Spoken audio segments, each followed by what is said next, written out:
Conservation work of any kind is about prolonging an object's lifespan for future generations. Garments and textiles thus record a special and private side of the human experience.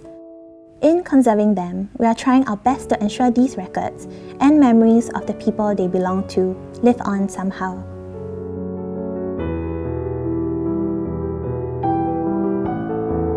A conservator examines the object thoroughly, documenting its construction, structure, and materials. For a textile, we use small hand tools like tweezers and glass slides to identify fibers, or a linen counter to look at the weave structure under magnification. We also take many photographs to document the current condition as it came into the laboratory. Sometimes we do more tests. For instance, to find out what chemical elements are present in a particular sample, we would use special equipment in our conservation science laboratory.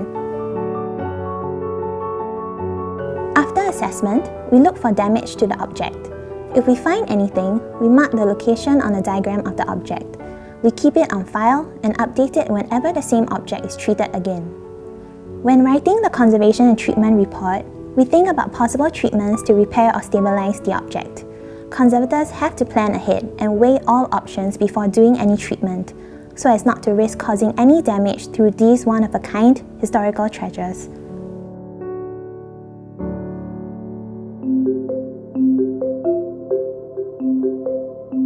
Surface cleaning refers to the removal of loose dirt by vacuuming, as our goal is to remove only dirt that might be harming the textile without causing any further damages.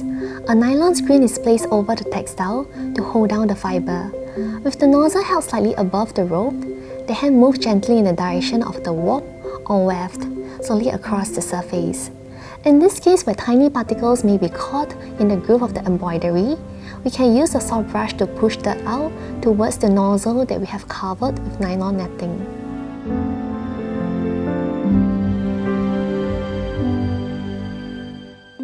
While on display in the museum, an object has to be supported properly to make sure it is stable and safe.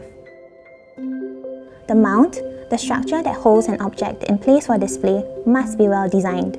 Conservators talk with curators about how best to display the object in the gallery. Conservators often make the mounts themselves, or we might work with a seamstress who has been trained to properly construct mounts. Each mount has to be customized to the shape and size of the specific object it holds. Hand sewing is needed for areas that can't be machine stitched. Some mounts are like soft sculptures, padding inserted into a textile to fill it out. Or we use mannequins, to which we add padding to give shape to the garment for a better representation.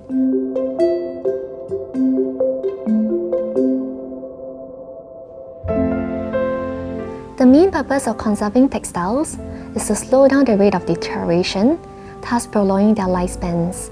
Textile has been very much a big part of our lives. They hold significance that may be artistic, historical, scientific, or social, and are irreplaceable legacies that needs to be preserved and made available to our future generations to study and enjoy them. I believe in the phrase that prevention is better than cure. If only we plan ahead and duly observed, the objects will continue to tell their stories for a long time. I also remind myself about the magnitude of the work I do every day, preserving the history of a nation and its people, and to not take this responsibility lightly.